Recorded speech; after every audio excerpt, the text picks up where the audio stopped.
Good morning, everyone. I hope you guys are all having a blessed week. Mine's been going pretty good. I had to go to the doctor on Tuesday.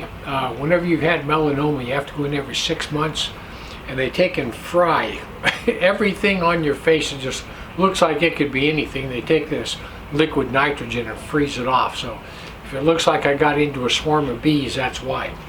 So listen, I want to talk to you about something else. Hey, I get this thing right here, this little notice on my door the other day. And this is what it says. It says they're holding a vaccine clinic Tuesday from 3 to 5:45 p.m. And if you come in and get vaccinated, you get a $25 gift card with your vaccination. Well, that sounds about normal, but guess who gave this out? Liberty Towers Church, which is a church that's literally just right down the street. So I guess these guys went in and talked to the senior pastor and said, look, we need to get all your people vaccinated, and we're willing to give everybody a $25 gift card. I don't know if they donated any money to the church to get them to do it. But you know what? They're, I don't know if they're getting desperate or what, but now they're actually going throughout all the churches trying to offer everybody a $25 gift card to get vaccinated. Well, I think I'll just throw that in the trash. So listen, I want to talk to you today about something that probably doesn't apply to any of you, because it certainly doesn't apply to me, and that's minding your own business. You know, I think that's one thing that every single person, especially Christians, have a problem with. And with Christians, it's like, you know, we'll tell the person, well, tell me all about it and I'll pray for you. Or, hey, we need to pray for so-and-so. They really have this problem. You know, and it goes on and on. Paul tells us in 1 Thessalonians 4, verse 9 to 12, this is what he said. He goes, but as touching brotherly love, ye need not that I write unto you, for you yourselves are taught of God to love each other. And indeed you do it toward all the brethren which are at Macedonia. But we beseech you, brethren, to do it more and more. And that you study to be quiet, and to do your own business, and to work with your own hands as we commanded you, that ye may walk honestly toward them that are without, and that ye may have lack of nothing. So in verse 9, Paul is saying that we don't really need to touch on brotherly love. You guys know all about brotherly love. And in verse 10, he tells them, and you're doing it. You guys are loving each other. The love you have for one another is well known, but I want you to never stop increasing this love. But then in verse 11, he hits on three things. He gives him 3 steps that will help you to increase your love toward one another, and it'll help others to increase their love toward you. And the first one, he says, is study to be quiet. Study to be quiet. Lead a quiet life.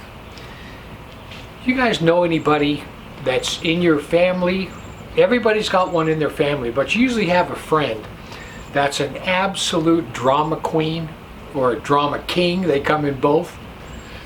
Well, I had this lady, her name was Terry, and my wife and I held a Bible study for all the singles every Wednesday night, and we literally did it for years.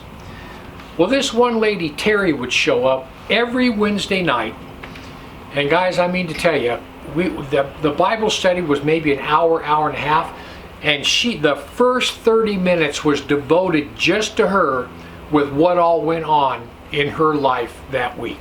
I mean, she would usually show up in tears, just everything, just, oh, you wouldn't believe. I mean, we would all just have to pray over her for 30 minutes to get her right. She was the biggest drama queen I've ever known in her life, or in my life. So it says, study to be quiet. You know that word study literally means a devotion of time and attention to acquire knowledge on any academic subject. So you're supposed to look around at your life and figure out what's robbing your peace. What's making noise in your life? What's keeping your life from being quiet? And like everything else, it always winds up to be one of 3 things. Either people, places, or things are robbing you of your quiet. And you need to look back and study your life. Sit back and look and say, okay, this person is not good. I'm constantly frustrated with them. They're constantly making me worry. They need to go. This place I go has me bothered. I need to quit that. And this thing I have is robbing me of all my peace. People, places, or things are robbing you of your own peace. And the next one, it says, mind your own business. Mind your own business. You know what I've learned over the course of years? You know, we had this one lady. We had this one lady that, I mean to tell you, she always came to church. She was very faithful, but I mean, sometimes she would show up, you could smell alcohol on her breath. And she was not really a drama queen. She was a nice lady, but she just had a couple of things she was working on. Well, she went up to the church administrator one time and she was complaining about all of her problems, and she said, hold on, hold it right there. Don't say another word. Do not ask me for my opinion or my advice, because you never take it. You never take it. She didn't want to be part of her business anymore because she would not take her advice. So people, I've learned, never offer your opinion unless it's asked for. If someone asks for your opinion or your advice, give it to them.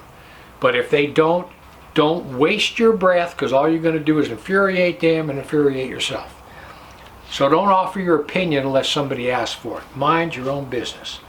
Let me tell you, the worst place I know for people airing their dirty laundry for all to see, and people that just say things and offer advice and start fights, is just, and that's, of course, you all know, is Facebook, Twitter, and all these social media platforms. People put stuff on social media. I see it all the time. Church members, they will put stuff on Facebook that, I'm serious, if you lived in a small town in the Midwest years ago, if someone found that out about you, you'd be moving. You'd be so embarrassed you would leave town. But now people put all this garbage on Facebook, and then everybody else just can't help but throw their 2 cents in. It's just a mess. So mind your own business and do not offer your opinion unless someone asks for it. And last of all, Paul says, work with your own hands. Pay your own way. Work with your own hands. Pay your own way.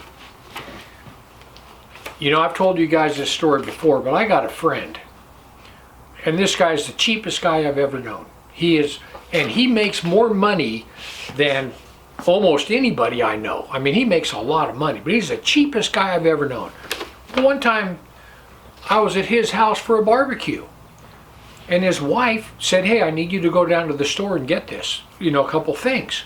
So we go down to the store and we pick out, he gets what she needs, and we go up to the checkout counter, and the lady rings it up, and he turns his back on the lady like he's looking at something on the shelf. And she says, something like, well, that'll be $32. He doesn't turn around. He's sitting there fiddling with that. And she's looking at him, and then she's looking at me, and there's a line behind us.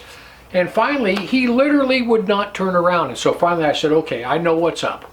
So I took out my wallet, gave her the money, and she gives me my change. And then all of a sudden he turns around and says, oh, you ready to go? I mean, he did it on purpose. Talk about cheap. So anyway, it says, work with your own hands and pay your own way. When I was in the military, I knew a lot of people that 2 days after payday, they would be broke. 2 days after payday, they would be broke, and they'd be broke for the next 2 weeks. And they were constantly mooching off everybody else. Constantly. And people don't like somebody like that. You try to help people, but still, they wind up abusing you, and they rob you of your peace because you're always frustrated with them. So this is what Paul says. He says, do these 3 things and it will add to your love one for another. Study to be quiet.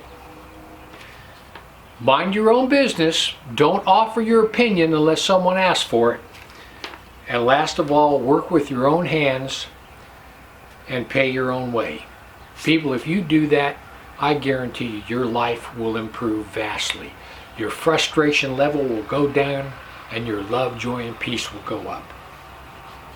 And Paul says also these three things will make you prosper. Anyway, I hope that made sense. You guys all have a blessed week, and I'll talk to you again next week.